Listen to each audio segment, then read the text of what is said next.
Hello everyone, and welcome to a special episode of the Runewars Battlecast, where I will be doing an unboxing of the Uthuk Infantry Command.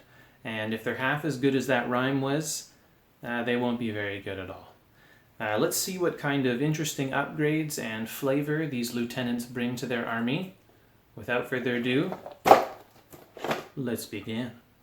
So before me you have the Uthuk Infantry Command, and with it comes 4 unique characters as well as 18 upgrade cards. So it's basically a must-have, as every infantry command is with any army. So let's get into the box. So laying before me are the contents of your infantry command upgrade box. There's a whole slew of upgrades here, and there's no tokens or any objective or anything like that. It's all upgrade all the time. You of course get your tray, and along the bottom are a bunch of upgrades that are neutral, and there's actually a pretty good variety, especially when you combine it with what you get already from the Uthuk expansion. You're going to have a pretty well-rounded bunch of upgrade cards. When the game first came out, I think you had to dig a little bit more. Like, you really had to get the Carrion Lancer upgrade for the Y-Car, and you had to get a Spearman upgrade, and you may get those anyway, but at least this way I think you have a more fleshed out and diverse army just with what you're getting from these 2 boxes. So on the left hand side here we've got essentially the drummer of the army, and he's a pretty interesting model. Yeah, he's just basically screaming at the camera there. He's got some spiky bits to him. One thing I really like about what Fantasy Flight's doing with their models, this one isn't a good example because this is just a 2-piece, but they really seem to be cutting down on the amount of pieces each model has, and also, when possible, attaching from the back, which I think is really clever as it kind of hides a lot of the joining lines. Very little flak on this guy, which is good. For the upgrades here, we've got your classic aggressive Shrieker, which is basically your movement becomes a charge. You've got your rallying Shrieker. Now I'm a little salty about this one, to be honest, because I was thinking to myself, the Y-Car don't have a rallying blank because they apply a lot of blight, and maybe that's fair that they don't get to have this. But the Uthuk apply a shit ton of panic tokens, and they still get a rallying Shrieker, so I'm hoping that comes out in the future, but in the meantime, good for them. This is obviously a great card. And lastly, you have the tactical Shrieker, which is basically you don't receive panic tokens for disengaging from enemies. I'm not really sure why you'd want to disengage from enemies as a Uthuk, but there's some versatility there. The next upgrade we're going to talk about is one that I'm particularly excited about, and that is the Tabard upgrade. And let's see, this fella is a pretty cool model, just like lots of spiky bits on him. I think he's going to be kind of hard to fit into a unit just with how much spikiness is coming off of him. He's a pretty good, for such an intricate unit, you'd expect to have a whole bunch of flak lines on him, but you can see the one thing is that his joining lines are pretty obvious, but overall a very cool and grotesque looking fella. But he brings some very cool upgrades, and the first one here is the War Sprinter, and this is kind of the first one we've seen of this type, which is essentially, we're starting to see these double skill abilities with the Uthuk, but his first thing says, while your command tool is revealed, all allies gain, so that's everyone in your army gains a skill, perform a speed 1 forward.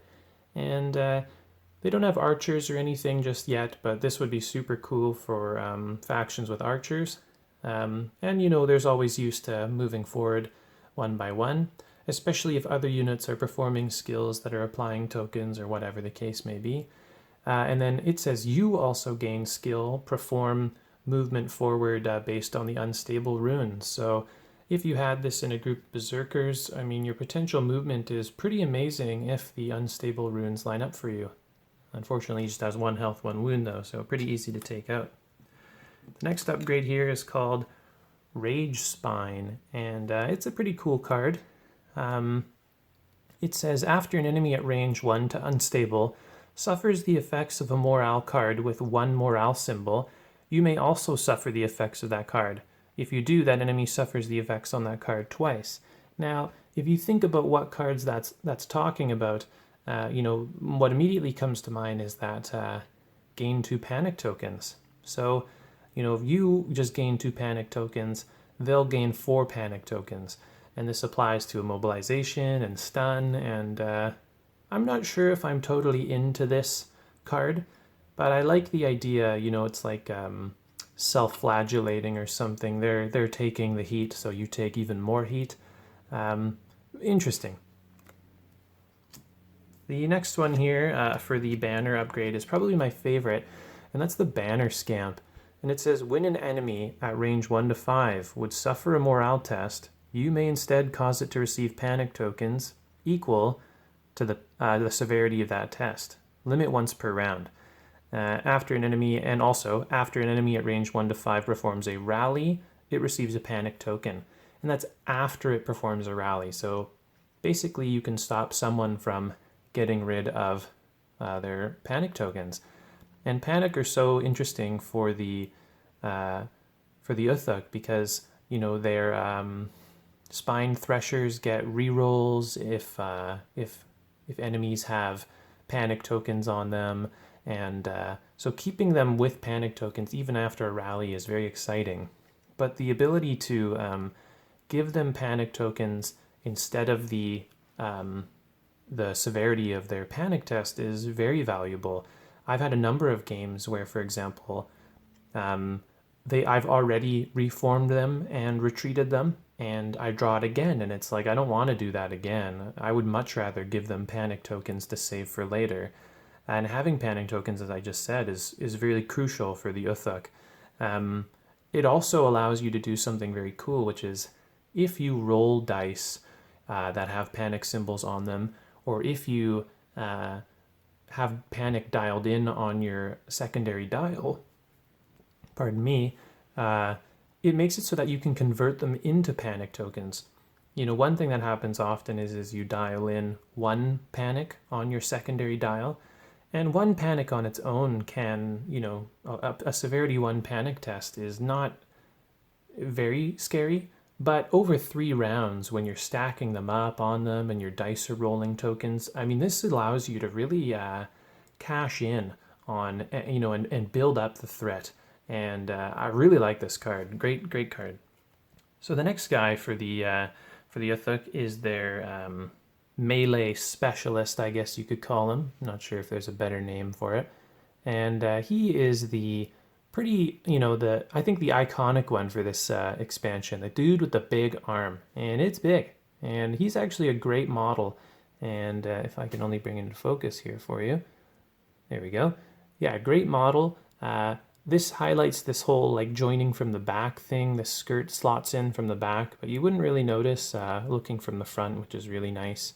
So good model. All these guys, they must be getting better with their molding or something, because the flak lines on all their models recently have been, minimal, which I really like.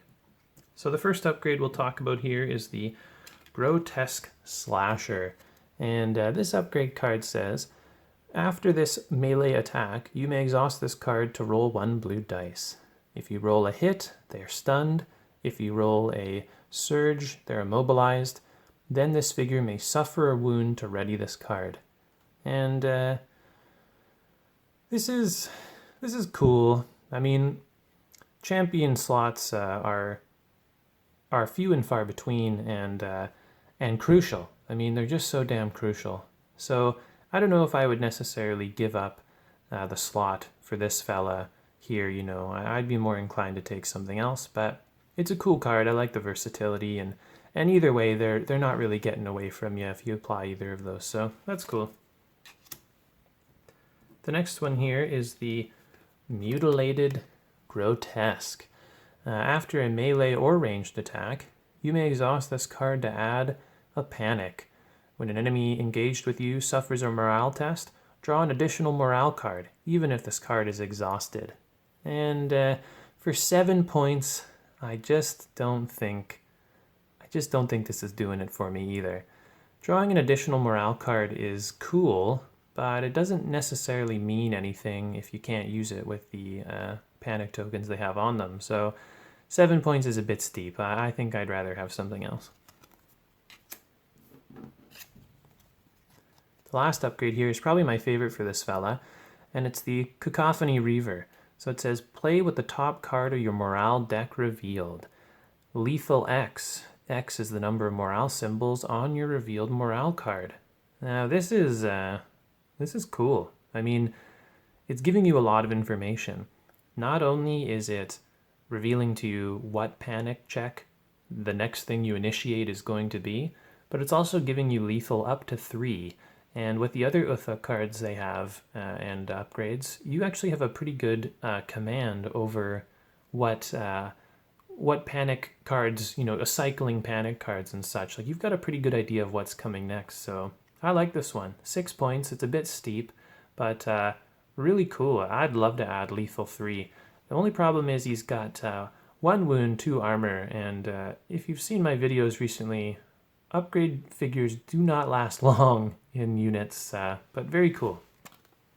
The last upgrade we're going to talk about here, last figure, is the, like the Blood Witch, or whatever you want to call this lady. She's pretty standard, kind of similar to the Necromancer or like the Geomancer for their respective factions. And she's pretty straightforward. She's got pinner little arms on her.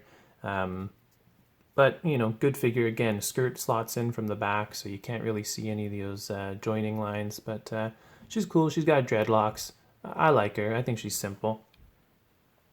The first upgrade for her is the Bloodfire Witch. And this is all right. After the energy tokens are cast during the setup and end phase, you may either exhaust this card to recast 1 energy token, or suffer a wound to recast an energy token with an inactive unstable rune, even if this card is exhausted. One thing I like about these cards is their whole, they do something, and they do something when they're exhausted, and you can suffer wounds to do stuff, and I just think it's cool that you have more options. It keeps your opponent guessing, because it's really easy for them to be like, oh yeah, that upgrade card is not exhausted, therefore I should watch out for this. But it's a completely other ball game when they're like, is he going to take the wound? Is he going to use the ability that he can use even when it's exhausted? So I like that aspect. The unstable runes, I think, are particularly important for the Uthuk, as they really result in movement. And as an aside, I really like how each faction is kind of getting, runes which are more important to them. The Latari like the green, the Waikar the green, these guys the unstable, the Connor blue. So it's kind of nice that no faction is really chomping for the same things. They all like different stuff. And I like the ability of recasting unstable, because I always felt bad for the Dakan that they had like the recasting runes ability, but they never really had anything that benefited from them particularly. So cool card, 5 points. Not bad. Taking up the champion slot is, again, it's tough. It's such a hard, such a fought for spot that is. The next one here is the Psychosis Siren, and another 7-point cost card. And this is another double skill. It says, you may exhaust this card to cause each enemy at range 1-2 unstable, there it is again, to suffer severity 1 morale check. And then the other skill is, choose an enemy at range 1 to unstable. Even if this card is exhausted, that enemy receives a panic token. And so this is actually pretty legit. I mean, giving panic tokens out, again, has great value to the Uthuk, especially if you dial this thing at a very early initiative. I mean, getting those early panic tokens on people before you're attacking with your other units can have grave consequences. The first ability to exhaust this card to do a severity 1 morale check, I think that's interesting. It's not so much important in that the severity 1, like it, if you had two berserker units, one with the instead of suffering the check you get the panic token, then this card's interesting. But I think what's more important is that it cycles through your deck of morale cards. So if there's like 4 units at range 1 of you, or 1 to unstable, and you get them all to flip over 1 card, then you're getting through, you're thinning out your deck, you can make more informed decisions about what's to come in your morale deck. And so I kind of like that aspect. 7 points is, a bit steep, but a very cool card. Things we're not seeing before. And the last card here is the Blood Diviner, and this is probably my favorite card for her. At the start of each round, look at the top stable cards of your morale deck. You may exhaust this card to discard one of those cards. When a unit at range 1 to 3 loses 1 or more figures, if this card is exhausted, you may ready it. And really cool. 3 points, mind you, for this guy, and a lot of information. When a unit at range 1 to 3 loses 1 or more figures, when doesn't that happen? So this puppy's going to be up almost every round. I like this here because you get to look at up to 2 cards from your morale deck and then exhaust this to discard 1. So again, thinning that morale deck, really finding those cards that you need. And this is the top cards. So if you had this, for example, in combination with the Cacophony Reaver, which you play with the top one exposed, you could discard that top one if the one below it was a 3 morale check, and then suddenly your other unit has a lethal 3. So this is good. This is actually probably my favorite upgrade of the bunch in combination with that banner scamp there. So of course you also get your assembly guide and lore, and just basically telling you all the terrible things that these creatures before us have done and what they're going to do. You get the gist. But very cool box overall, and yeah, hope you enjoyed. Well, I hope you enjoyed the unboxing of the Uthuk Infantry Command unit upgrade. Like all unit upgrade or infantry commands, this is a must-have. It just really sets the flavor for your army in a large part. This upgrade in particular is, I find, one of my favorites for any of the factions. I find that it's probably the most unique in what it can do. All the other factions sort of do the same thing, here and there, but these guys really have a lot of unique things, and I think a lot of them are viable. I'd love to try at least, 5 or 6 of the upgrades these guys get, even though they take up valuable slots like the command slot. I'd still love to run them in a game and just see how it goes. This theme of having access to information that your opponent doesn't is something I really like. We haven't seen that yet in Rune Wars, where you're looking at the morale deck, and I think that's really cool, especially if you can kind of like card count, which is I've got 6 of the 1 cost severity checks out of the morale deck, so therefore I know I should be due for this. You can start making informed decisions. Really good upgrade. Obviously you got to have it. And hopefully you guys enjoyed this video of my interpretation of the upgrades. If you have theory crafted like I spend much of my time doing, and have come up with other uses for these upgrades that I didn't think about, do post them in the comment sections below, as I'm totally interested and we can kind of have a little discussion about it. These are just my opinions, so this, it's obviously not written in stone. But if you enjoyed the video, please consider liking and subscribing to the channel, as this is definitely becoming a place for Rune Wars content. And until next time, I'll see you very soon.